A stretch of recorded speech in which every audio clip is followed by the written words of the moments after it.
Պարոն Պետրոսյան, այսօր արդեն երրորդ օրն է լրանում, ինչ նստացույց եք իրականացնում, այն սկսել էիք դատախազության բակից, այսօր տեղափոխվեցիք ազգային ժողով, նախ կխնդրեմ նշել շարունակելու եք մնալ այստեղ ազգային ժողովի բակում, տարածքում թե ոչ, եւ արդյոք պետական մարմիններից որևէ աջակցություն կամ փորձել են ձեզ հետ առհասարակ կապնվել թե ոչ։ Ստեղ գտնվելու այսօրվա նպատակը ազգային ժողովում քաղբանտարկյալների հետ կապված լսումներն էին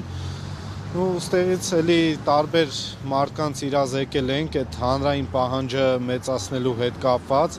պատկան մարմինների հետ կապված ակնկալիք իրենցից էլ չկար որ մոտենային կամ ինչ-որ բան լիներ մեր ակնկալիքը ի սկզբանե եղել է հանրային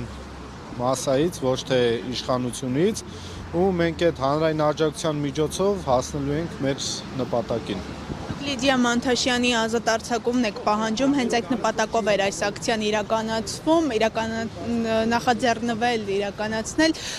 ի սկզբանե դատախազության դիմաց էիք, դատախազի հետ հանդիպման հնարավորություն եղավ։ Չէ, չի եղել, ակնկալիք էլ չկա։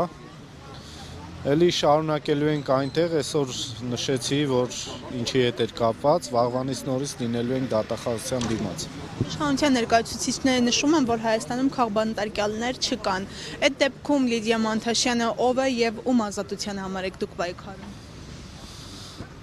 Իշխանության ներկայացուցիչների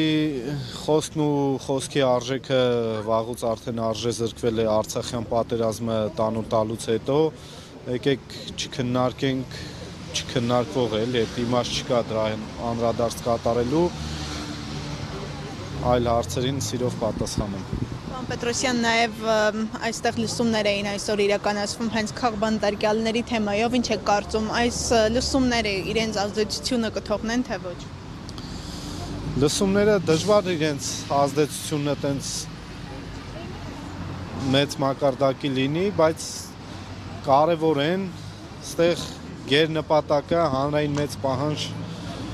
կուտակելն է, զուտ էդ է լինելու միակ փրկությունը, ուրիշ տարբերակ չկա։ Ինչ պահանջով կդադարեցնեք ձեր ակցիան։ Երբ որ Լիդիա Մանթաշյանը կհայտնվի ազատության մեջ, ակցիան կդադարի։